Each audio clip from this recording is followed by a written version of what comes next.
Hello, welcome to Mapping Global China Conversations, a series of interviews hosted by the Mapping Global China project. Our initiative combines data visualization and digital storytelling to track and better understand China's global footprint across a wide range of sectors.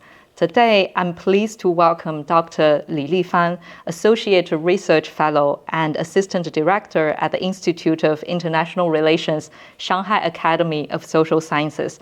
He is also Secretary General of the Shanghai Cooperation Organization Research Center. Dr. Li is a leading expert on Central Asia, China's regional diplomacy, and Shanghai Cooperation Organization. He has organized numerous international conferences, published widely in Chinese and international journals, and frequently speaks on China's global strategy, energy diplomacy, and cross-regional cooperation.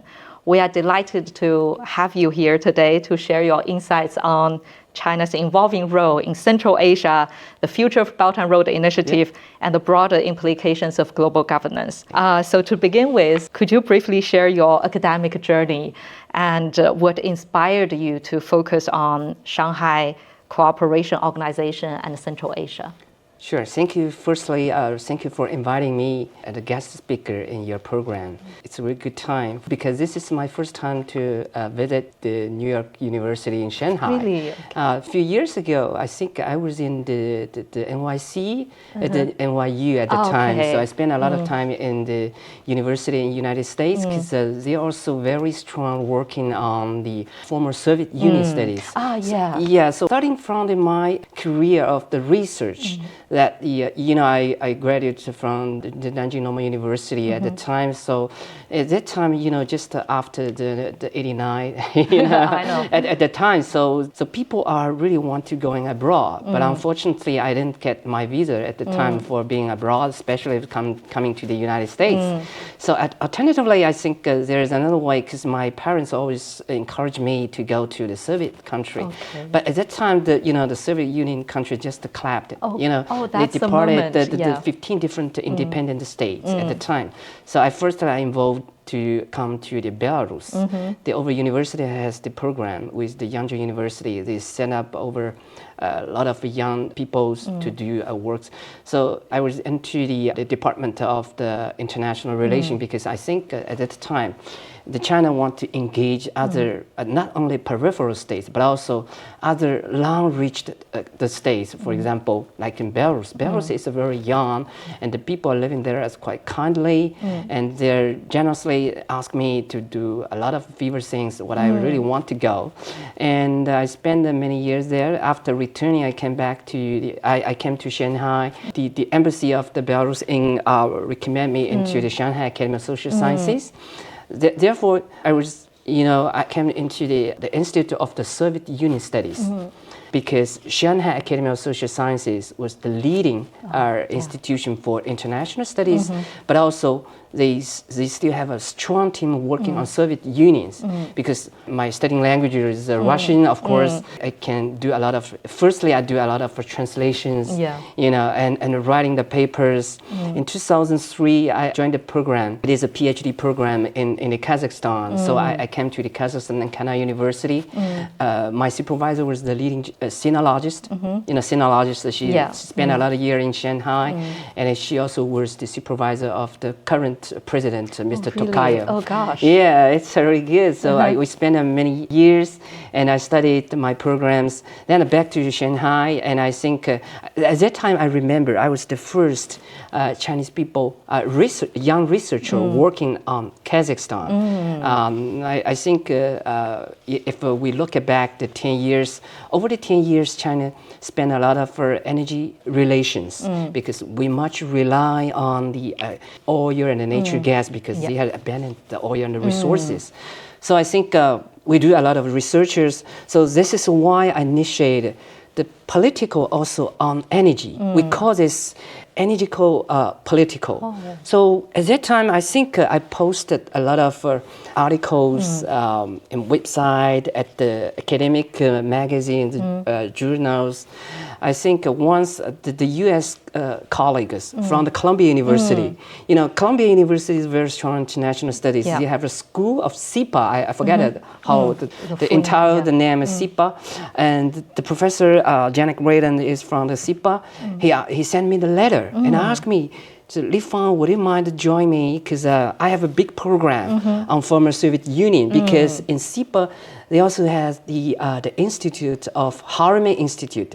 Harriman, I think Ambassador Harriman is the first ambassador from the United States to Russia. Oh, interesting. Yeah.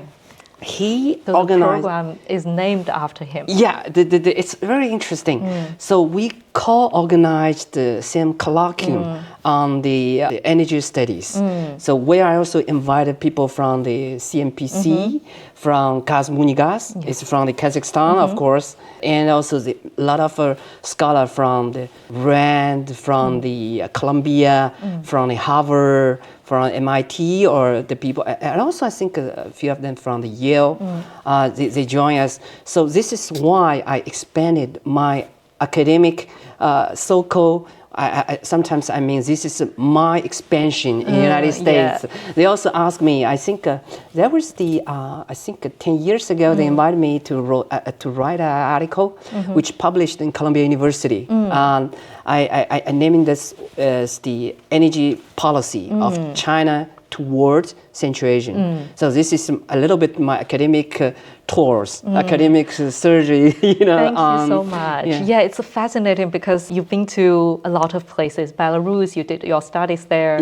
Then Kazakhstan with your mentor, who's also the mentor of the current president. Yes, this is such an interesting trajectory, and also I think you're a pioneer to the study of energy political issues, because I think it has become a more hot topic in recent years, but you have started doing that for many years, right? Before the BRI, I think. Yeah, BRI initiated. So it's also somehow, I could also add some issues because you mentioned my supervisors. And I think my classmates, when I was in Belarus, my classmates is the son of President Lukashenko. Oh, really? Yeah, so you mean I engaged with the two presidents' family. Okay. It's really fantastic. And you've been surrounded by the powerhouses. Thank you so much for entitling me that in that way. Yeah, but I'm curious about, so you have been studying the former Soviet Union and then later the important countries in Central Asia. Yes. So after the Belt and Road Initiative I think it was launched in 2013, right? Yes. So what has changed after that, China's role in Central Asia in general? I know before that, maybe the interactions are more kind of like random. Okay. But after that, have there been a specific structure, or have you witnessed some developments of China's role in Central Asia? Yeah, dramatically. And of course, it's made a lot of changes.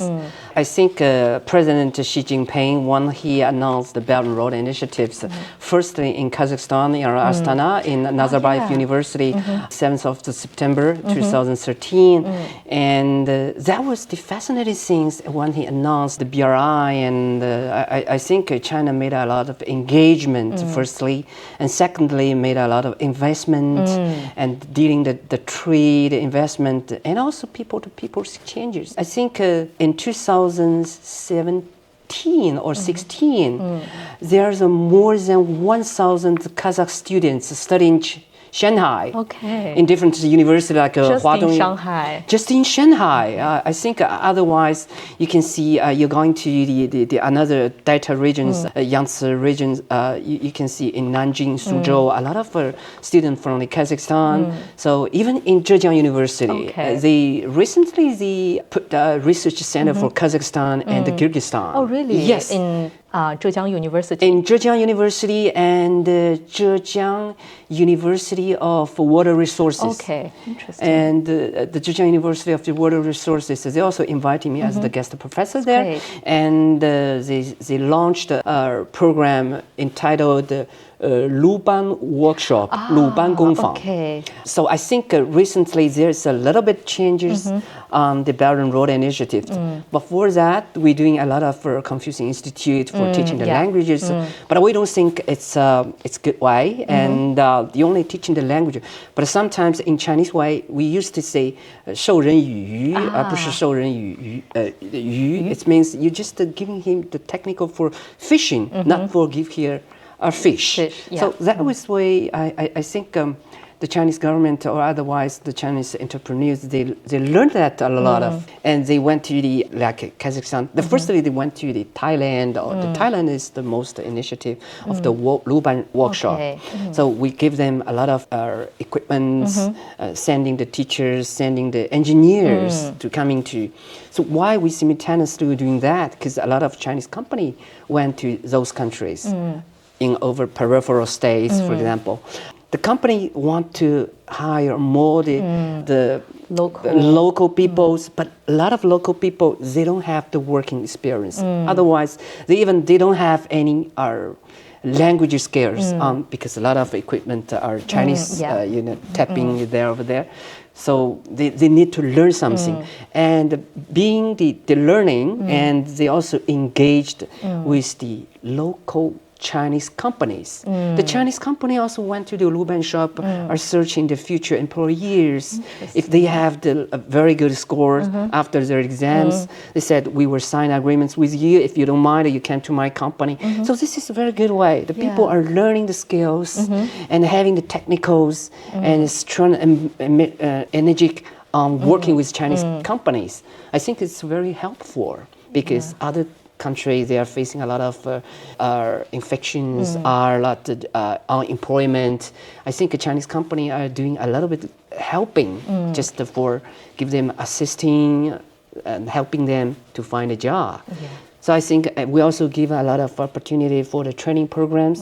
The Luban workshop initially from Tianjin. I think the Ministry of Education also give a lot of chances for those students studying in Luban workshop in the foreign countries. They can come to the China, not only in Tianjin but also in Zhejiang. I think a little bit changes among the Belt and Road initiatives in recent years is the Luban workshop, and also like another institute of Caifang or some way, also the teaching program, the training program. So I think this is a very good way. I think more and more Chinese educational institutions, they want to go over there and to find a future collaboration with the local institutions, universities. See, I think this is a little bit changes. So I think there is the changing way of the Belt and Road initiatives. After 10 years established the Belt and Road initiatives, I think we are coming into the 2.0 version of the Belt and Road initiatives. So there is only 3 Chinese characters, 小而美, small and beautiful. It's a really nice words because if you only set up a big project, but your implementation is not so good to pushing well. I don't think because every country they need the company. Of course, they are welcoming the Chinese capital, the Chinese investment, but they don't want a lot of companies. So if the one company can make a lot of deals, I think that's pretty good for the Chinese imaginations. Sometimes Chinese imaginations were very negative in somehow way. I don't know how to express my opinions on that, but I think the people really want to change Chinese imaginations. It's not like wolf warriors for showing parts, but this is not good for over academics. I think teaching the people, training the people, gives them a very good facilities. It gives them a lot of institutions, instruments. They learn how to make the money. It's not only giving the money to them. Here are the ways, I think a little bit changes. There is the second. And the third, I think China's companies, because all the Belt and Road initiatives are pushing the Chinese company to do that. The government only set up the principle, the ideas are the framework, but the company they are the engine, they are the tasking forces to do way. I think a company are doing a lot of ESG. Probably, they are much careful about the local ecological issues. The circumstance, different ways. They care about the local, the poverty. The peoples are living in poverty. It's so I think they are doing a lot of business rely on the green economies. Sometimes are like EV, electronic vehicles are like PV, and somehow they are wine, the polos, like solar polos. They do a lot of green economic things. I think we done a lot of things in Tajikistan. We are helping them building the dams. They need sometimes China has more experiencing on working on water dams, hydraulic dams. That. So this is why they are doing. I think there is the transformation ways that China doing so. The fourth, I think we shut down a lot of useless business in the different countries. If we do some things, there's nothing to do more. I'm making a lot of corruptions because the Western media always criticize the China. But of course, we shut down those programs if they make a lot of pollutions in their countries. I think the consulate or embassies, people are encouraging them to stop doing that way. So we know over strengths. We know over shortness.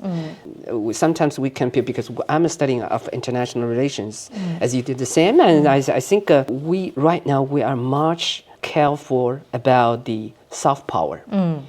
Not only sometimes people said you only have teaching the languages, but sometimes we do a soft powers. I heard in CNPC, the Titanic company working on the energy side, and they set up the foundation for helping the local disabled peoples. Interesting. Yeah, they give them the money, give them the cards. Using these cards, you can free to take the bus, take the subways. I think they do a little bit because the company are not only just want to get money back, just want to make another sense of the contributions for the local community and the local peoples. So I think this is a little bit changes.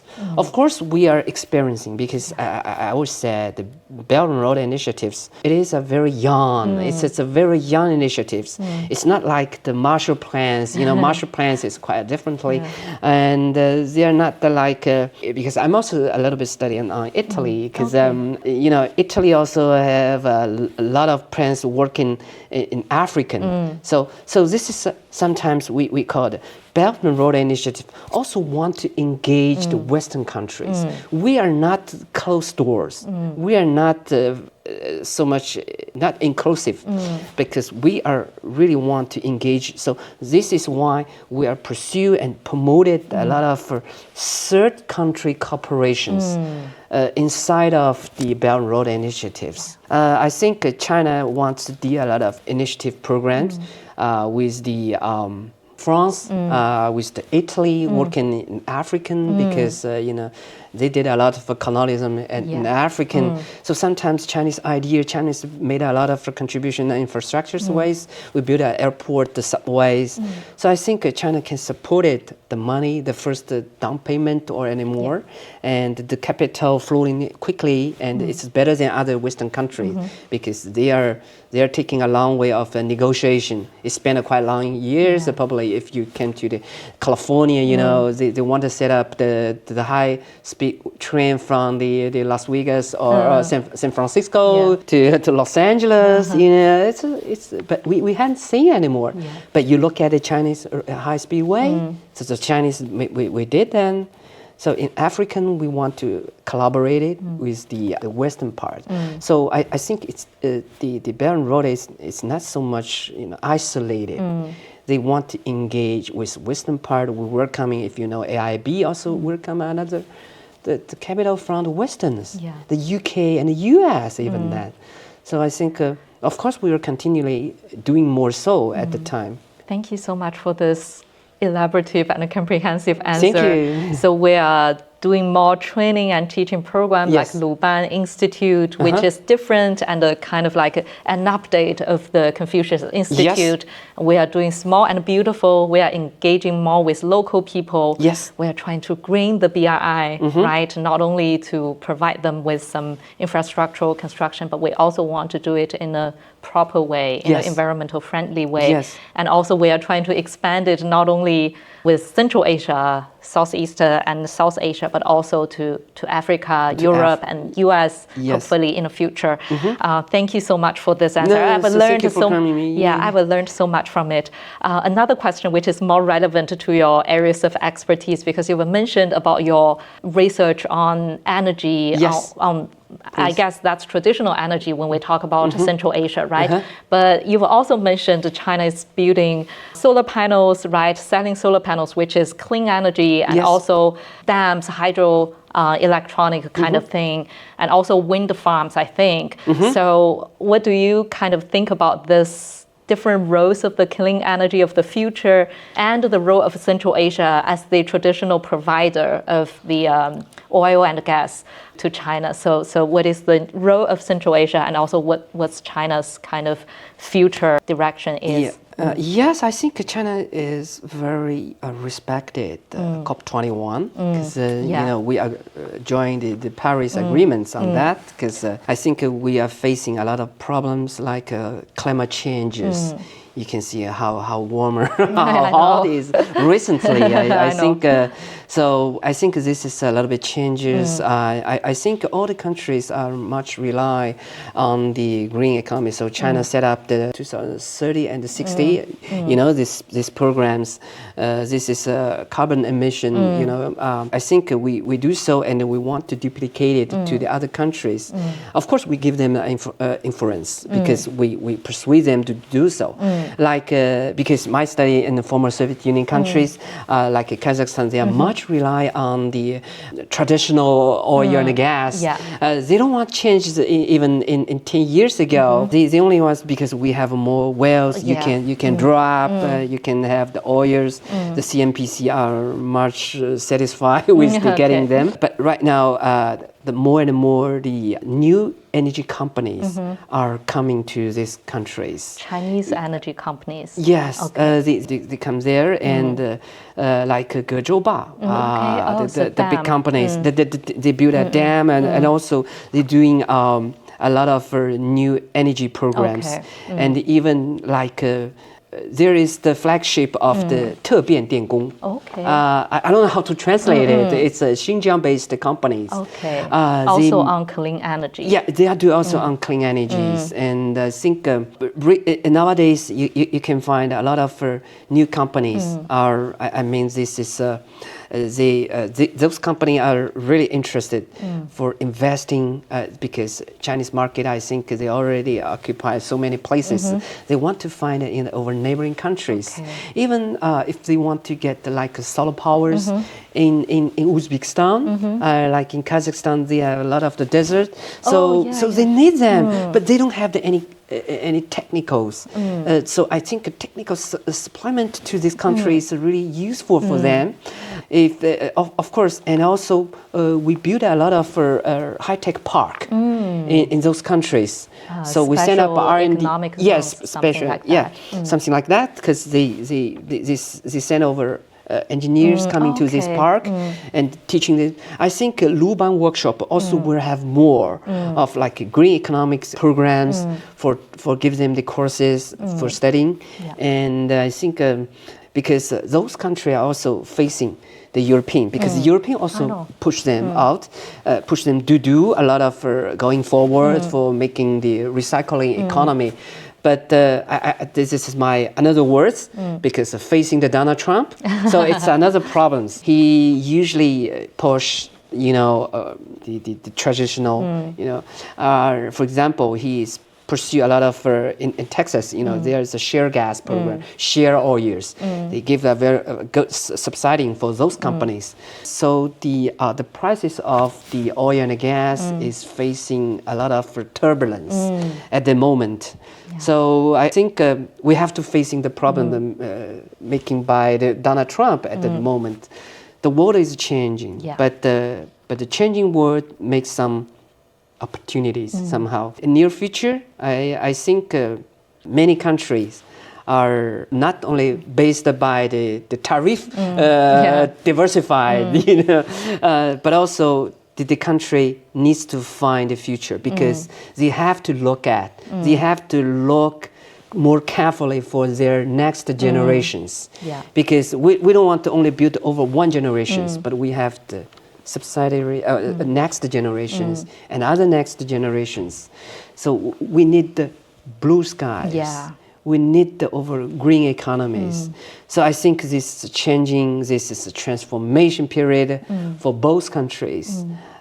So the BRI makes us small models to push in this country to do more so. We can give them the foundations, we can support them, the programs. Yeah. If China wants to be the first, the flower programs. Sometimes because each country likes flowers. So China is another flowers. This is the Kazakh flowers sometimes. Yeah, it's good that we can do some things. But of course, for our academic, we always support it. But we don't know the other. I think in the local academic circle, they are also supporting us. So this is why we usually set up a lot of academic colloquiums, academic conference, whatever this online or offline. So we strongly support them to do so. I think we have a lot of acknowledgement from both countries. They just want China make the first step, then they follow up. I like the ending part. Oh, China okay, make okay. the first step and then others follow up. Thank you so much for your time. No, it's okay. It's I fine. hope there are policymakers and stakeholders who are watching this and will learn, like me, from what you have just shared. Yeah. And let me add the last words, because also you mentioned green BRI, and I need to emphasize another words for the digital BRI. Digital Silk Road. Yeah, digital Silk like Road. I think this is also will be the futures, and I think we build up a lot of program like in Kazakhstan. We make them in Astana. We made the e-government. Firstly, it's made from the Huawei. They help them. This is more convenience. You don't use the papers. You know, the paper you're wasting. You don't.